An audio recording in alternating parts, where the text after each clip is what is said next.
ओम शांति। आज 14 अक्टूबर 2024 के बाबा के अनमोल मधुर महावाक्य सुनेंगे। आज की मुरली में बाबा ने बहुत सुंदर स्पिरिचुअल का अर्थ बताया है। बाबा कहे, दुनिया में लोग कहते हैं कि हम स्पिरिचुअल है, परंतु स्पिरिचुअल का मतलब क्या है? जो इंसान बेअभिमान के वश है वो कभी स्पिरिचुअल हो ही नहीं सकता है। इसीलिए बाबा कहे, बाबा आकर के सच्चे अर्थ में हमें स्पिरिचुअल बनाते हैं, अर्थात देह भान से मुक्त करते हुए स्वयं को आत्म स्थिति में स्थित होने की प्रेरणा देते हैं।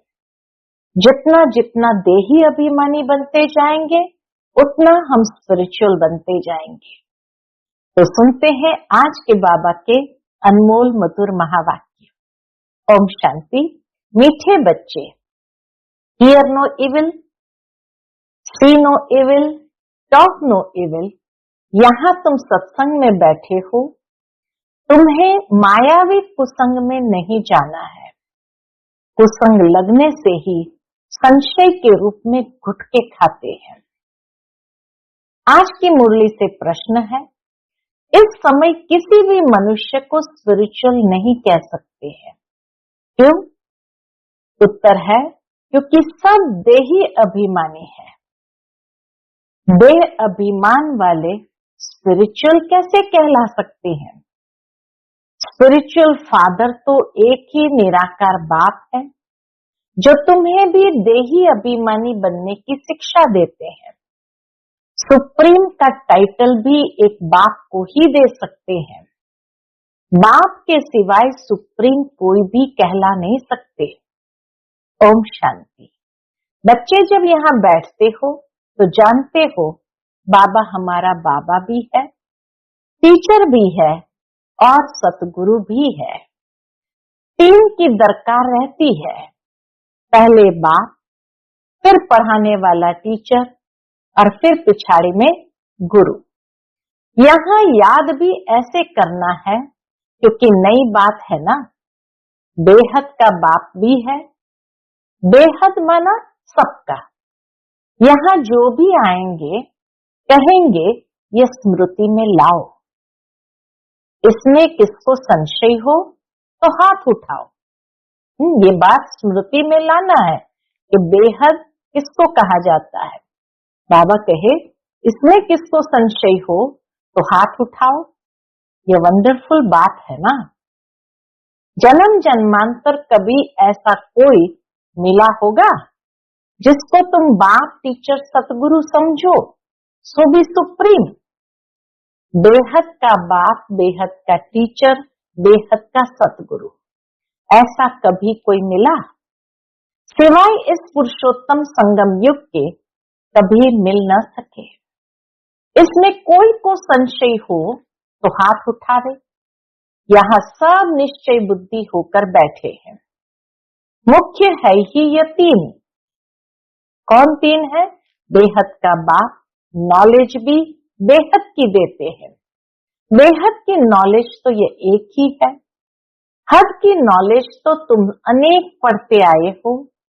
कोई वकील बनते हैं, कोई सर्जन बनते हैं, क्योंकि यहाँ तो डॉक्टर, जज, वकील आदि सब चाहिए ना। वहां तो दरकार नहीं। कहाँ? स्वर्ग में तो बाबा कहे दरकार नहीं। क्यों? क्योंकि वहां दुख की कोई बात ही नहीं है। तो अब बाप बैठ बेहद की शिक्षा बच्चों को देते हैं। बेहद का बाप ही बेहद की शिक्षा देते हैं। फिर आधा कल्प कोई शिक्षा तुमको पढ़ने की नहीं है। एक ही बार शिक्षा मिलती है जो 21 जन्मों के लिए फलीभूत होती है, अर्थात उनका फल मिलता है। वहां तो डॉक्टर, बैरिस्टर, जज आदि होते नहीं। यह तो निश्चय है ना। बरोबर ऐसे है ना। वहां दुख होता नहीं, कर्म भोग होता नहीं। बाप कर्मों की गति बैठ समझाते हैं। वह गीता सुनाने वाले क्या ऐसे सुनाते हैं? बाबा कहे ऐसी छोटी छोटी बातें सुनाते हैं। बाप कहते मैं तुम बच्चों को राजयोग सिखाता हूँ। उसने तो लिख दिया है श्री कृष्ण भगवान वाच, परंतु वह है दैवी गुण वाला मनुष्य। शिव बाबा तो कोई नाम धरते नहीं, शिव बाबा नाम कोई धरते नहीं, उनका दूसरा कोई नाम नहीं। बाप कहते हैं मैं ये शरीर लोन लेता हूँ, ये शरीर रूपी मकान हमारा नहीं है, यह भी इनका मकान है, ब्रह्मा बाबा का मकान है, खिड़कियां आदि सब है। तो बाप समझाते हैं मैं तुम्हारा बेहद का बाप अर्थात सभी आत्माओं का बाप हूँ, पढ़ाता भी हूँ आत्माओं को। इनको कहा जाता है स्पिरिचुअल फादर अर्थात रूहानी बाप, और कोई को भी रूहानी बाप नहीं कहेंगे। यहाँ तुम बच्चे जानते हो ये बेहद का बाप है। अब स्पिरिचुअल कॉन्फ्रेंस हो रही है, वास्तव में स्पिरिचुअल कॉन्फ्रेंस तो है ही नहीं, वह तो सच्चे स्पिरिचुअल है नहीं, तो स्पिरिचुअल कॉन्फ्रेंस कैसे करेंगे? सच्चे स्पिरिचुअल ही नहीं है, देह अभिमानी है। बाप कहते बच्चे देही अभिमानी भव। इसलिए सबसे पहले बाबा आकर हम बच्चों को आत्मा का पाठ पक्का कराते हुए देही अभिमानी बनाते हैं। देह का अभिमान छोड़ो, ऐसे थोड़ी किसको कहेंगे। स्पिरिचुअल अक्षर अभी डालते हैं, आगे सिर्फ रिलीजियस कॉन्फ्रेंस कहते थे। स्पिरिचुअल का कोई अर्थ नहीं समझते हैं। स्पिरिचुअल फादर अर्थात निराकारी फादर, तुम आत्माएं हो स्पिरिचुअल बच्चे। स्पिरिचुअल फादर आकर तुमको पढ़ाते हैं, यह समझ और कोई में हो न सके। बाप खुद बैठ बतलाते हैं कि मैं कौन हूं। गीता में यह नहीं है मैं तुमको बेहद की शिक्षा देता हूं, ये बात गीता में नहीं है। इसमें वकील जज सर्जन आदि की दरकार नहीं, क्योंकि वहां तो एकदम सुख ही सुख है, दुख का नाम निशान नहीं होता है। यहाँ फिर सुख का नाम निशान नहीं होता है। इसको कहा जाता है प्रायलोक। सुख तो काग विष्टा समान है, जरा सा सुख है तो बेहद सुख की नॉलेज दे कैसे सकते। पहले जब देवी देवताओं का राज्य था तो सत्यता 100% थी, अभी तो झूठ ही झूठ है। यह है बेहद की नॉलेज। तुम जानते हो ये मनुष्य सृष्टि रूपी झाड़ है, जिसका बीज रूप मैं हूं। बाबा कहे इस मनुष्य सृष्टि रूपी झाड़ का बीज रूप मैं हूं। उनमें झाड़ की सारी नॉलेज है, बीज वही झाड़ की सारी नॉलेज है। मनुष्य को ये नॉलेज नहीं है। मैं चैतन्य बीज रूप हूं। मुझे कहते ही है ज्ञान का सागर। ज्ञान से सेकंड में गति सदगति होती है। मैं हूं सबका बाप।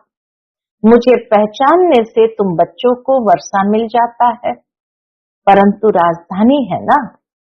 स्वर्ग में भी मर्तबे तो नंबरवार बहुत है। बाप एक ही पढ़ाई पढ़ाते हैं, पढ़ने वाले तो नंबरवार ही होते हैं। इसमें फिर और कोई पढ़ाई की दरकार नहीं रहती। वहां कोई बीमार होता नहीं। पाई पैसे की कमाई के लिए पढ़ाई नहीं पढ़ते। तुम यहाँ से बेहद का वर्षा ले जाते हो, वहां ये मालूम नहीं पड़ेगा कि ये पद हमको कोई ने दिलाया है, ये मालूम नहीं पड़ता है। यह तुम अभी समझते हो। हद की नॉलेज तो तुम पढ़ते आए हो। अब बेहद की नॉलेज पढ़ाने वाले को देख लिया, जान लिया। जानते हो क्या जानते हैं? जानते हो बाप बाप भी है, टीचर भी है, आकर हमको पढ़ाते हैं।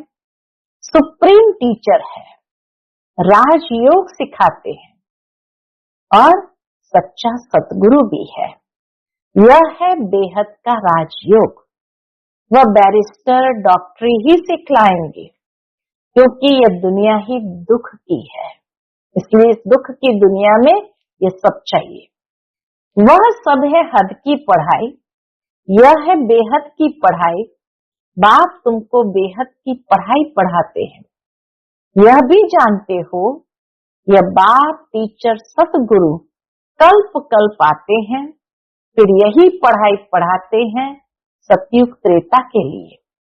फिर प्रायलोक हो जाता है, सुख की प्रारब्ध पूरी हो जाती है ड्रामा अनुसार। ये बेहद का बाप बैठ समझाते हैं। उनको ही पति पावन कहा जाता है। श्री कृष्ण को त्वमेव माताश्च पिता का पति पावन कहेंगे क्या? बाबा कहे ये महिमा तो शिव बाबा की है, बेहद के बाप की है। बाकी श्री कृष्ण को त्वमेव माताश्च पिता व पति पावन कहेंगे क्या? इनके मर्तबे और उनके मर्तबे में रात दिन का फर्क है। सुप्रीम सोल शिव बाबा और श्री कृष्ण के मर्तबे में बहुत रात दिन का फर्क है। अब बाप कहते हैं मुझे पहचानने से तुम सेकंड में जीवन मुक्ति पा सकते हो। अब श्री कृष्ण भगवान अगर होता तो कोई भी झट पहचान ले। श्री कृष्ण का जन्म कोई दिव्य अलौकिक नहीं गाया हुआ है, सिर्फ पवित्रता से होता है। बाप तो कोई के गर्भ से नहीं निकलते हैं, समझाते हैं। मीठे मीठे रूहानी बच्चों, रूह ही पढ़ती है। सब संस्कार अच्छे व बुरे रूह में रहते हैं।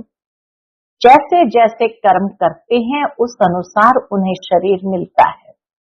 कोई बहुत दुख भोगते हैं, कोई काने, कोई बहरे होते हैं, कहेंगे पास्ट में ऐसे कर्म किए हैं जिसका यह फल है।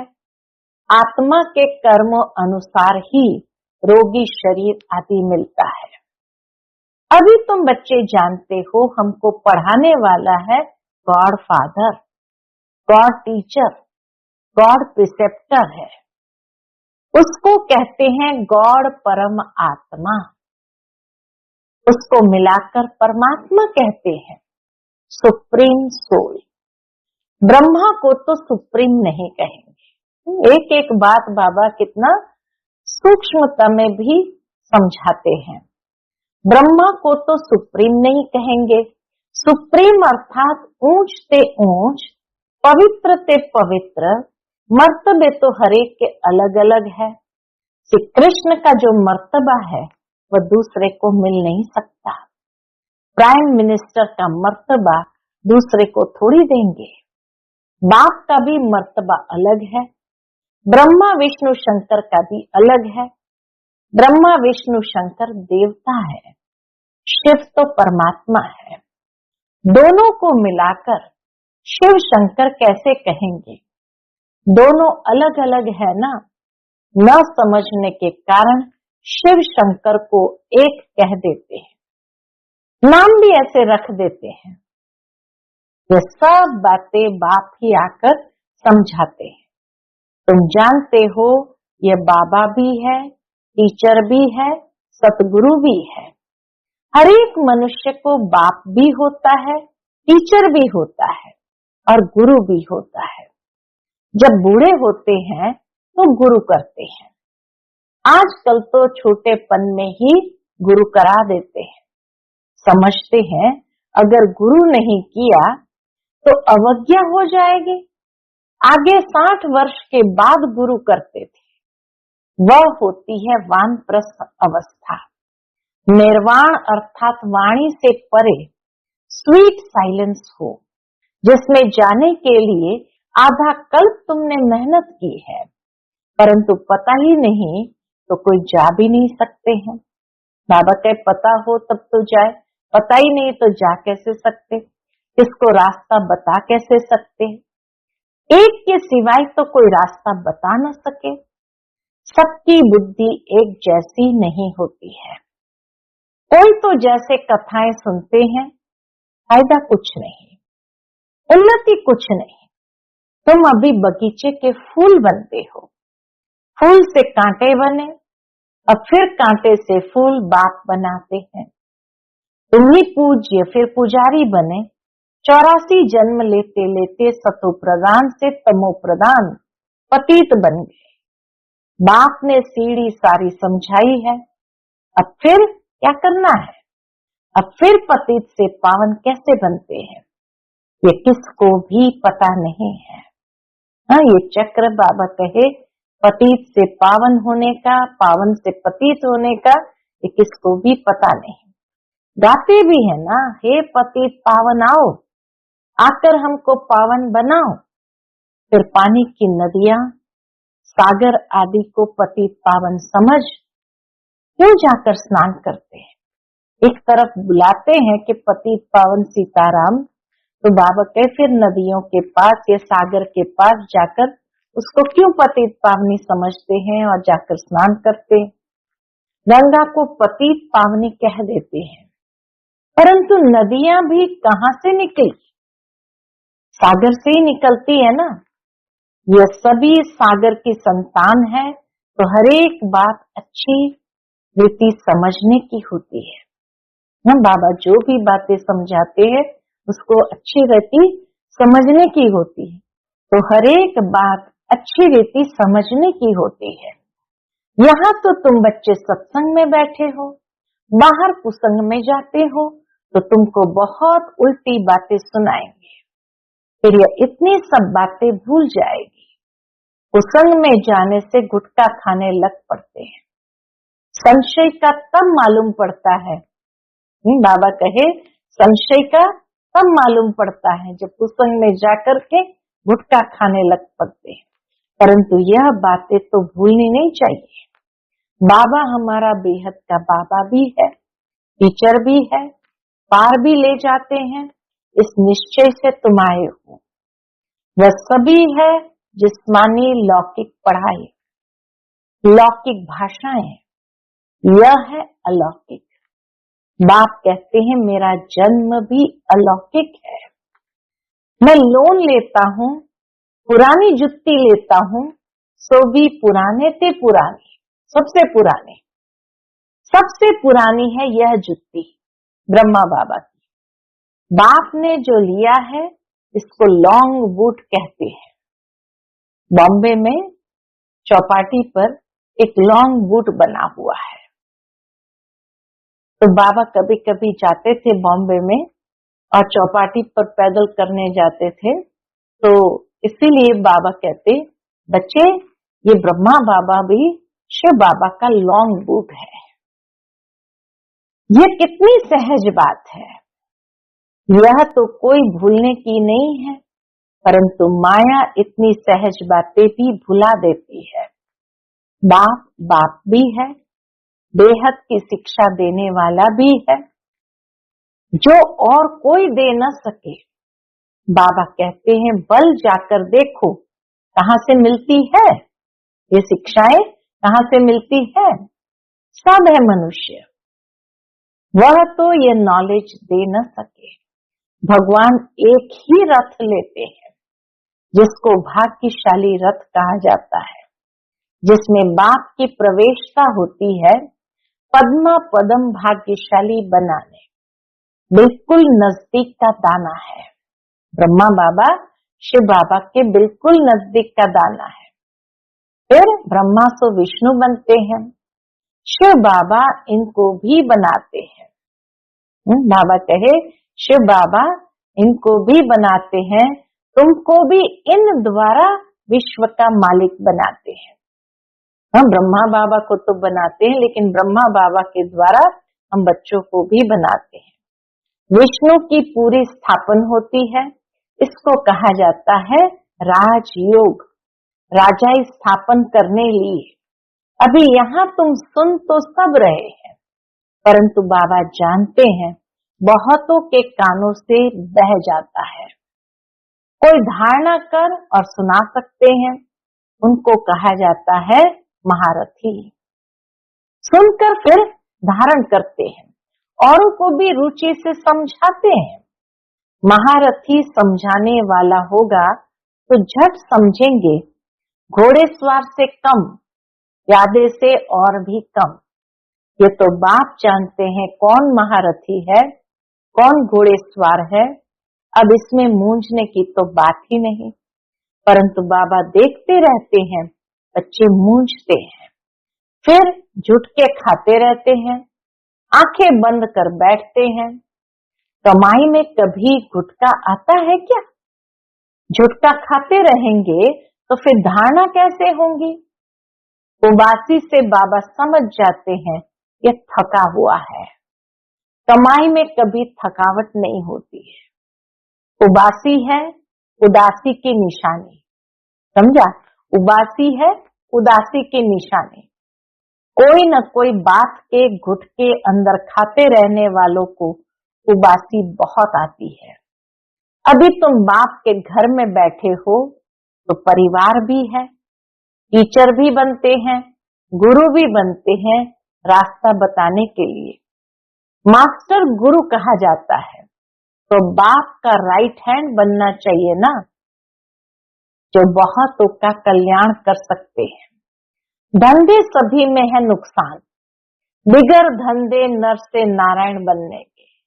बाकी सब धंधे में है नुकसान, सिर्फ नर से नारायण बनने के धंधे में है फायदा। सभी की कमाई खत्म हो जाती है। नर से नारायण बनने का धंधा बाप ही सिखलाते हैं।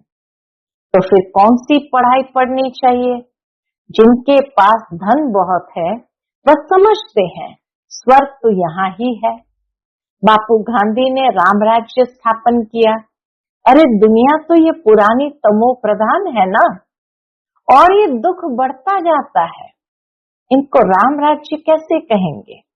मनुष्य कितने बेसमझ बन पड़े हैं।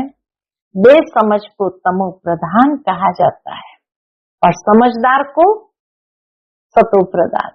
तो बेसमझ को तमो प्रधान कहा जाता है, समझदार होते हैं सतो प्रधान। ये चक्र फिरता रहता है, इसमें कुछ भी बाप से पूछने का नहीं रहता। हर बात बाबा ने इतनी स्पष्ट समझा दी, जो बाबा का कुछ भी पूछने का रहता ही नहीं। बाप का फर्ज है रचना और रचना की नॉलेज देना, वह तो देते रहते हैं। मुरली में सब समझाते रहते हैं, सभी बातों का रिस्पॉन्स मिल जाता है। बाकी पूछेंगे क्या? बाप के सिवाय कोई समझा ही नहीं सकते, तो पूछ भी कैसे सकते? यह भी तुम बोर्ड पर लिख सकते हो, एवर हेल्दी एवर वेल्दी 21 जन्म के लिए बनना है तो आकर समझो। एवर हेल्दी एवर वेल्दी 21 जन्मों के लिए बनना है तो आकर समझो। अच्छा, मीठे मीठे सिकिलदे बच्चों प्रति माता पिता बाप दादा का याद प्यार और गुड मॉर्निंग। रूहानी बाप की रूहानी बच्चों को नमस्ते। हम सभी रूहानी बच्चों की रूहानी माता पिता बाप दादा को याद प्यार गुड मॉर्निंग और नमस्ते नमस्ते। शुक्रिया बाबा, शुक्रिया। आज की मुरली से धारणा के लिए मुख्य सार है। पहली पॉइंट, बाप जो सुनाते हैं उसे सुनकर अच्छी तरह धारण करना है। दूसरों को रुचि से सुनाना है। एक कान से सुन दूसरे से निकालना नहीं है। कमाई के समय कभी उबासी नहीं लेनी है। दूसरी पॉइंट, बाबा का राइट हैंड बन बहुतों का कल्याण करना है। नर से नारायण बनने और बनाने का धंधा करना है। नर से नारायण बनने और बनाने का धंधा करना है। आज का बाप दादा का मधुर वरदान हम बच्चों के प्रति है, किसी के व्यर्थ समाचार को सुनकर इंटरेस्ट बढ़ाने के बजाय फुल स्टॉप लगाने वाले पर मत से मुक्त भव।